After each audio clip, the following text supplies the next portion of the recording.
السلام علیکم، کیسے ہیں آپ؟ آئی ہوپ ٹھیک ہوں گے۔ عشق رخ بائی عائشہ نور، قسط number 27، age difference novel. I hope آپ کو ضرور پسند آئے گا، تو میرے چینل کو سبسکرائب کریں، لائک کریں، اپنے دوستوں کے ساتھ شیئر کریں اور بیل آئیکن بٹن کو پریس ضرور کر دیا کریں تاکہ میری ہر نئی آنے والی ویڈیو کی نوٹیفیکیشن آپ کو بآسانی مل سکے۔ تو ویڈیو کی طرف چلتے ہیں، ناول کی طرف چلتے ہیں۔ کاظم شاہ اس وقت باجوڑ ایجنسی میں موجود تھا۔ کیپٹن فہد نے پہلے سے ہی کافی اپنی پہچان والے لوگوں کو زمان شاہ کو ڈھونڈنے کے لیے لگا دیا تھا۔ کیپٹن فہد کے کانوں میں اڑتی اڑتی خبر آئی تھی کہ اسی علاقے کے ایک گھر میں کوئی زخمی فوجی ہے، مگر مسئلہ یہ تھا کہ وہ علاقہ کافی خطرناک تھا، جان جانے کا بھی خطرہ ہو سکتا تھا۔ مگر کاظم شاہ نے فہد کی ایک نہ مانی اور جانے کے لیے تیار ہو گیا۔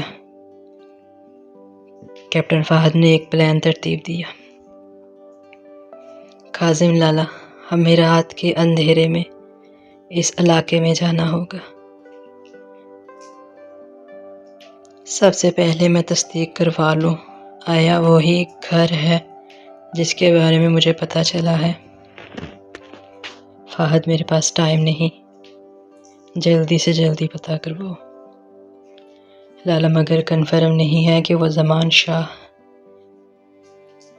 ہو بھی سکتا ہے یا نہیں، کیونکہ ہمارے اور بھی کافی فوجی زخمی ہوئے تھے۔ یہ بھی تو ہو سکتا ہے کہ ان لوگوں نے ہمارے کسی زخمی کو بندی بنایا ہو۔ اگر یہ بات ہے تو فہد بہت بڑا مسئلہ ہو جائے گا، کیونکہ وہ سب لوگ زمان شاہ کو جانتے تھے۔ بس لالا دعا کریں کہ وہ غیر لوگ ہوں جو زمان شاہ یا ہمارے ہوئے حملے کے بارے میں نہ جانتے ہوں۔ میں پتہ کرواتا ہوں اس گھر کے بارے میں۔ کیپٹن فہد اپنا موبائل لیے باہر چلا گیا۔ یہ ایک چھوٹا سا کمرہ تھا جس میں 2 بیڈ لگے ہوئے تھے۔ بہت مشکل سے فہد نے اس کمرے کا ارینج کیا تھا۔ کاظم شاہ نے گھر مومن شاہ کو کال لگائی۔ اس نے کافی کوشش کی تھی مگر سگنلز پرابلم آ رہی تھی بار بار۔ کاظم شاہ بار بار دعا کر رہا تھا کہ زمان زندہ ہو، اسے بچا کر گھر لے جانا یہ کاظم شاہ کی ذمہ داری تھی۔ اس کے لیے چاہے اسے اپنی جان پر کیوں نہ کھیلنا پڑے، مگر اس نے سوچ لیا تھا یہ اور کی زندگی میں خوشیاں واپس لے کر آئے گا۔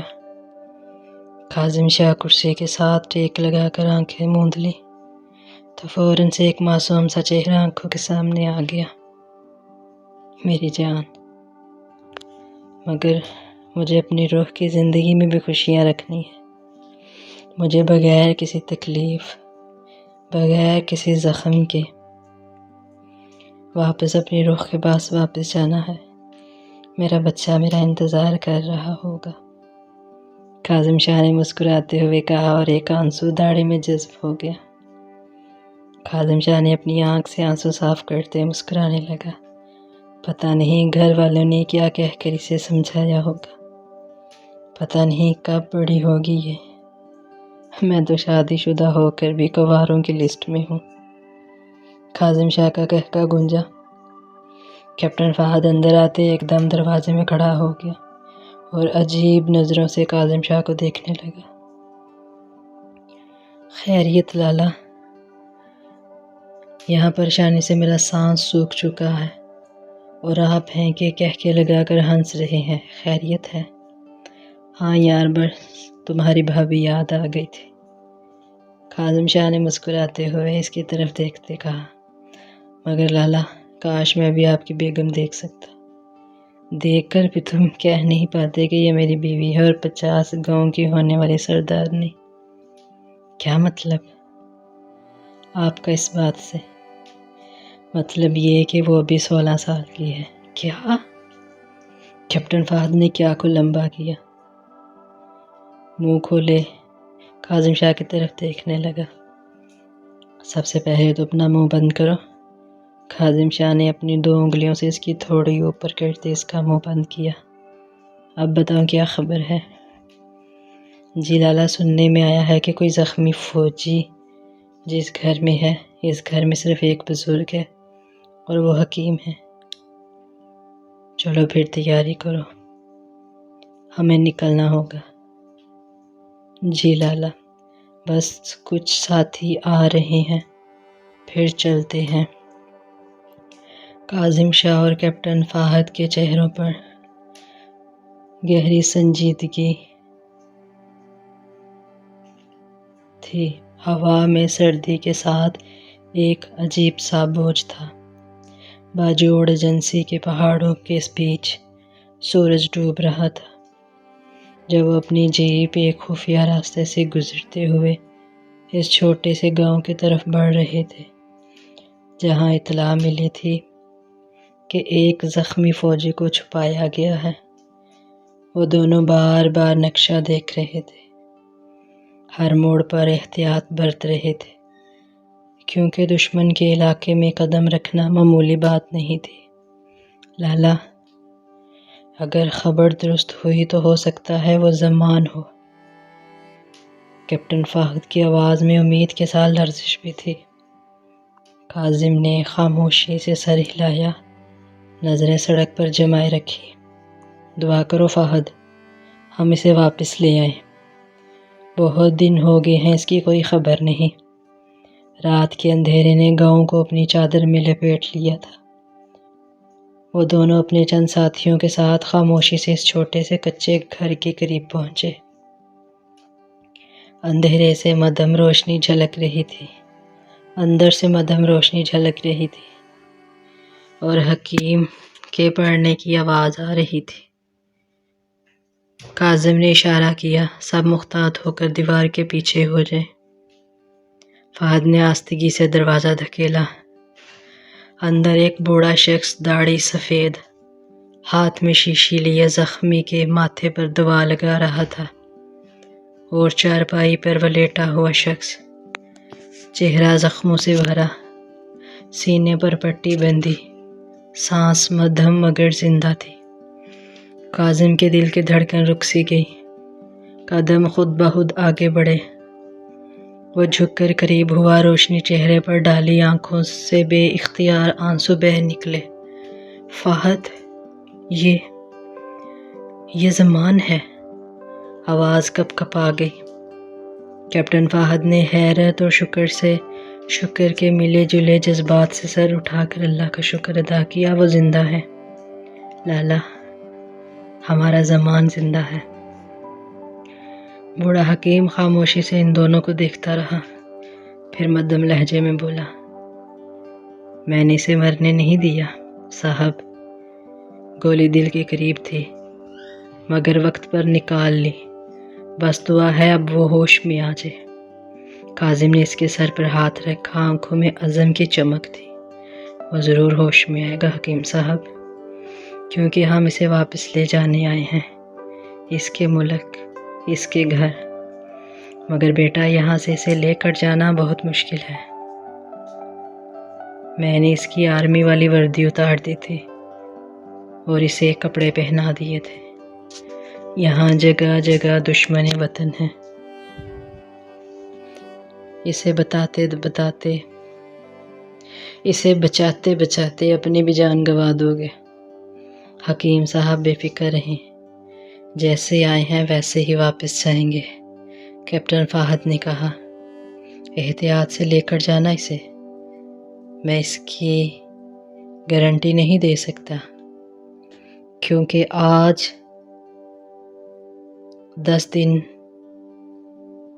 10 دنوں سے اسے ہوش نہیں آ رہا۔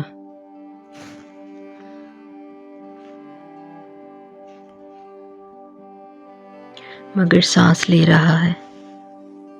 شکریہ آپ کا بہت بہت، آپ نے میرے بھائی کو بچا لیا۔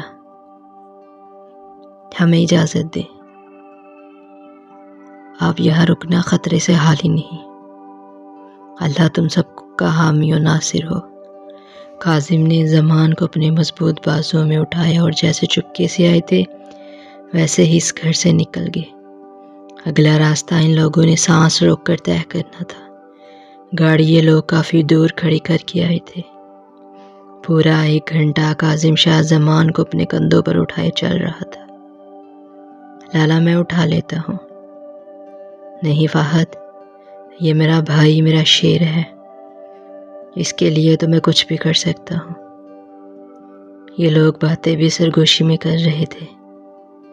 جیسے ہی گاڑی کے پاس پہنچے زمان کو احتیاط سے پیچھے لٹایا اور خود کاظم بھی اس کے ساتھ پیچھے بیٹھ گیا۔ اس وقت ان لوگوں کے سانس سوکھے ہوئے تھے، کبھی بھی کچھ بھی ہو سکتا تھا۔ سب کی زبانوں پر ورد خدا تھا۔ 1 گھنٹہ ان لوگوں نے بہت مشکل سے نکالا۔ جیسے ہی یہ سیف جگہ پہنچے تو فہد نے جیپ بھگائی۔ فوراً سے پہلے انہیں ہاسپٹل پہنچنا تھا۔ یہ لوگ ایک مقامی ہاسپٹل پہنچے، مگر کاظم کا دل مطمئن نہیں تھا۔ فہد، مجھے گاؤں واپس جانا ہے، وہاں دیان اس کا اچھے سے علاج کر سکے گا۔ اوکے لالا، میں آپ کے ساتھ چلتا ہوں۔ ارے نہیں فہد، تم اب گھر جاؤ۔ بہت شکریہ، تم نے بہت ساتھ دیا ہمارا۔ یار لالا، یہ ہمارے گھر کی بات تھی، آنٹی اور بھابھی کو میرا سلام دینا۔ کاظم فہد سے بغل گیر ہوا۔ اپنا خیال رکھنا، خدا حافظ۔ کاظم شاہ نے ایک پرائیویٹ گاڑی بک کروائی اور گاؤں کی طرف نکل گیا۔ راستے میں بار بار وہ گھر کال ملا رہا تھا مگر سگنلز پرابلم آ رہی تھی۔ جیسے ہی گاڑی شہر کی حدود میں داخل ہوئی کاظم نے فوراً مومن شاہ کو کال ملائی اور کال مل بھی گئی۔ اماں سائیں، میں ایک بار پھر بڑی ماما بن جاؤں گی، رخ نے نور سے کہا۔ اس وقت وہ لوگ حور کے کمرے میں بیٹھے ہوئے تھے۔ ارے رخ بھابھی، کب تک بڑی ماما بنتی رہیں گی؟ ہمیں بھی چاچی بنا دے، نمل نے مسکراتے ہوئے کہا۔ نمل کی بات پر فاطمہ کا قہقہ گونجا، جبکہ حور بھی مسکرا دی۔ جب سے ان کو حور کی پریگننسی کا پتہ چلا تھا سب اس کا بہت خیال رکھتے تھے۔ فاطمہ پری کو چمچ کے ساتھ تھوڑے تھوڑے چاول کھلا رہی تھی۔ نور حور کے لیے سیب کاٹ رہی تھی۔ اماں سائیں، میں کیسے بنوں گی مما؟ رخ نے اپنے بال پیچھے کرتے نور سے پوچھا۔ نمل، انسان بنو، پری بھی یہی ہے۔ نور نے نمل کو آنکھیں دکھائی۔ اماں وہ موبائل پر بیزی ہے۔ رخ بھابھی میں بتاؤں تم کیسے بنو گی اماں سائیں؟ نمل نے رخ کو اپنی طرف متوجہ کیا۔ جی نیلو آپی۔ رخ نے اپنے چہرے سے سنہری بال ہٹاتے ہوئے کہا۔ وہ جب رات کو کاظم لالا تمہارے پاس سوئیں گے تم نے ان کو یہاں پر پیار کرنا ہے۔ نمل نے ہونٹوں کی طرف اشارہ کیا۔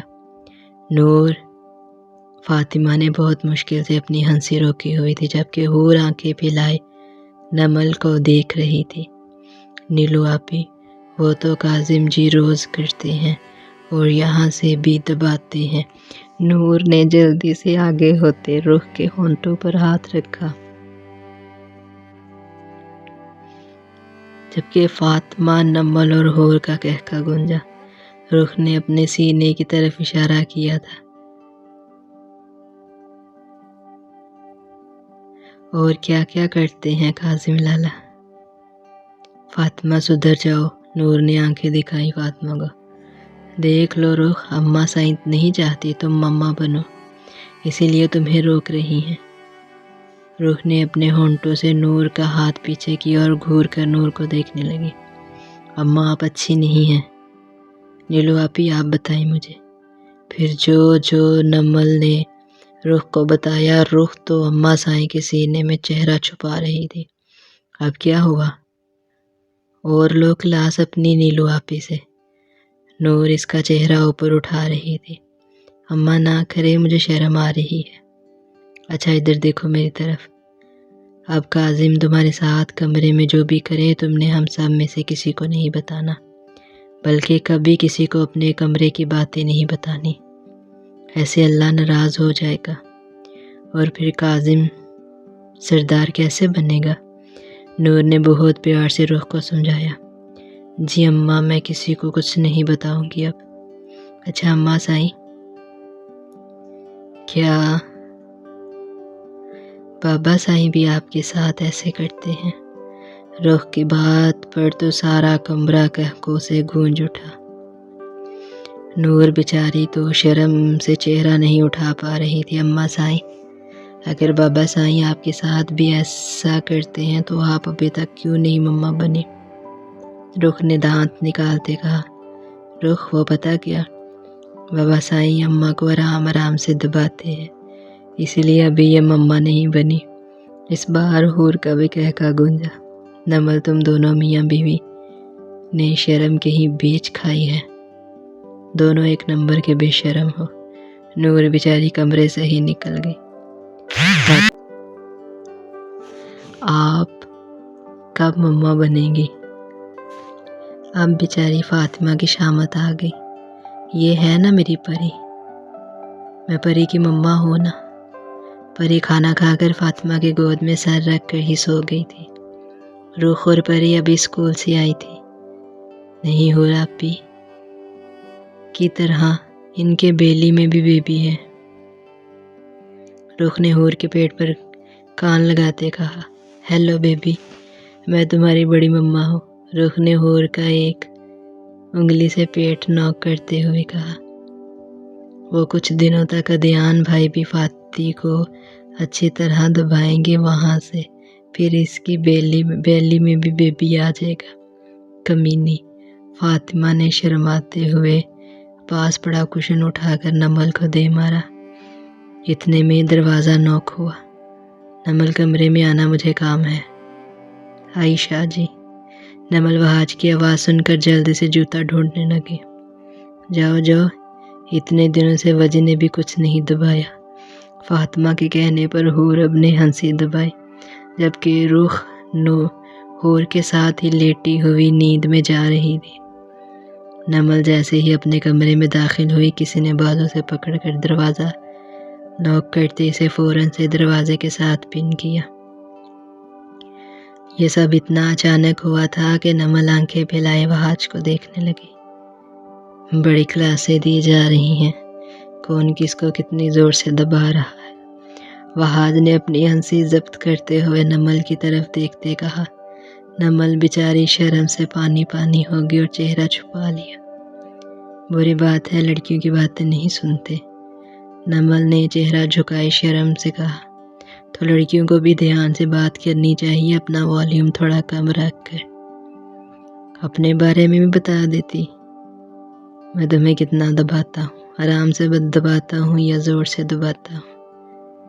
آپ نے مجھے کسی کام سے بلایا تھا۔ نمل نے بات گھمانی چاہی، مگر وہ وہاج شاہ تھا۔ اس کے دونوں بازوں کو اس کے سر کے اوپر دروازے کے ساتھ پن کرتے اس کی گردن میں جھک گیا۔ شاہ جی پیچھے ہٹے۔ نمل نے اپنی گردن پر جگہ جگہ وہاج کے دانت نرمی سے گڑتے ہوئے محسوس ہوئے۔ شش، خاموش، مجھے تمہاری آواز نہیں آنی چاہیے۔ وہاج شاہ نے اس کے کان میں سرگوشی کرتے اس کے کان کی لوک کو اپنے دانتوں میں دبایا۔ شاہ جی چھوڑیں، ٹائم دیکھیں، 2 بج رہے ہیں دوپہر کے۔ کیا پاگلوں کی طرح مجھے کمرے میں آپ نے روک لیا ہے؟ وہاج نے دروازے کے ساتھ لائٹ بورڈ پر ہاتھ مارا۔ کمرے میں اندھیرا کرتے نمل کو اٹھایا اور بیڈ پر لا کر آرام سے لٹا دیا۔ شاہ جی، اس سے پہلے کہ نمل کوئی اور بات کرتی، وہاج نے اس کے ہونٹوں کو اپنے ہونٹوں میں پیوست کیا۔ پلک جھپکتے ہی نمل اور وہاج کے کپڑے نیچے بیڈ کے ساتھ پڑے قالین کو سلامی دے رہے تھے۔ شاہ جی پیچھے ہٹیں۔ وہاج نے اس کی ٹانگوں کے درمیان تھوڑی سی جگہ بنائی اور خود کو اوپر ایڈجسٹ کرتے اندر داخل ہو گیا۔ نمل بیچاری خود کو کوس رہی تھی، اس نے رخ کے ساتھ کیوں باتیں کی۔ یہ ٹھر کے انسان باہر کھڑا ہو کر ان لڑکیوں کی باتیں سن رہا تھا۔ اس وقت دوپہر کا وقت تھا، سب اپنے اپنے کمروں میں تھے، اسی لیے نمل کا کسی نے اتنا پوچھا نہیں، اور ویسے بھی فاطمہ کے سامنے وہاج نے اسے بلایا تھا۔ نور اور فاطمہ جانتی تھی کہ اب 1-2 گھنٹے تک تو نمل کمرے سے باہر نہیں نکلے گی۔ وہ اچھی طرح وجہ کو جانتی تھی۔ جب تک وہ پچھلے 10-15 دنوں کی کسر نہ پوری کر لے، اسے کمرے سے باہر نہیں نکلنے دے گا۔ اس وقت نمل نے اپنے ہونٹوں پر ہاتھ رکھا ہوا تھا، اس کی سسکیاں کمرے میں گونج رہی تھی۔ وہاج شاہ واقعی پچھلے 10-15 دنوں کی کسر نمل سے پوری کی تھی۔ پورے 2 گھنٹے بعد اس نے نمل کو آزادی دی۔ نمل کا چہرہ اس وقت پسینے سے شرابور ہو چکا تھا، اس کے چہرے پر چپکے بال۔ وجی نے پیچھے کرتے ہوئے اپنے بوسوں کی بچھاڑ کر دی اس کے چہرے پر۔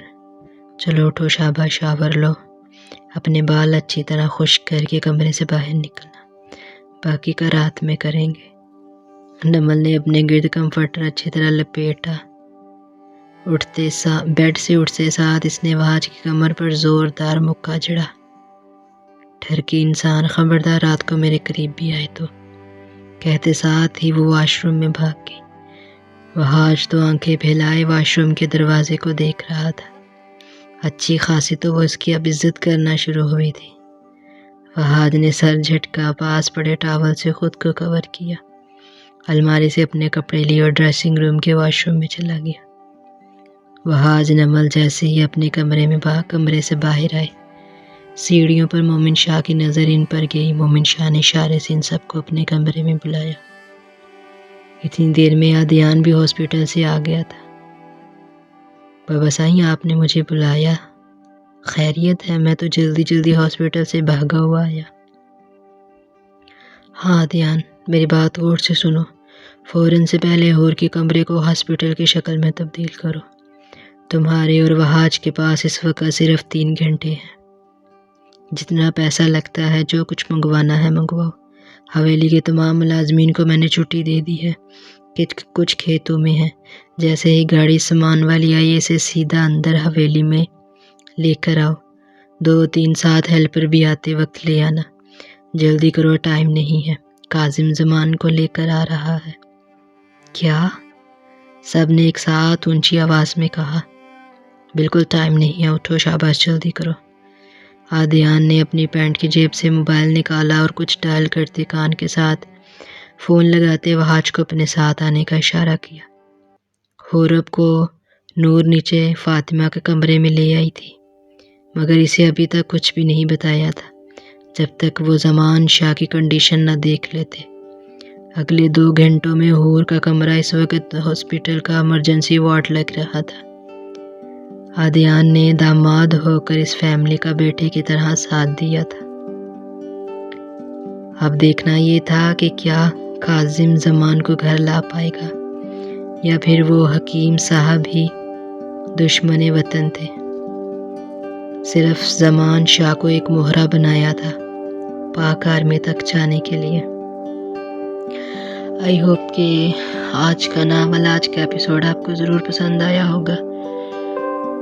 انشاءاللہ نیکسٹ ایپیسوڈ میں آپ کے ساتھ پھر ملاقات ہوگی۔ کامنٹ سیکشن میں اپنی رائے دینا مت بھولیے گا۔ اس کے بعد اس چینل کو سبسکرائب کر دیں، لائک کر دیں، اپنے دوستوں کے ساتھ شیئر کریں اور بیل آئیکن بٹن کو پریس کر دیا کریں تاکہ میری ہر نئی آنے والی ویڈیو کی نوٹیفیکیشن آپ کو بآسانی مل سکے۔ اور جن لوگوں نے اس ناول کے ریلیٹڈ اگر کسی کو بولڈ نائٹ یا کوئی PDF چاہیے تو آپ کانٹیکٹ کر سکتے ہیں۔ تھینک یو، اللہ حافظ، گڈ نائٹ، فی امان اللہ۔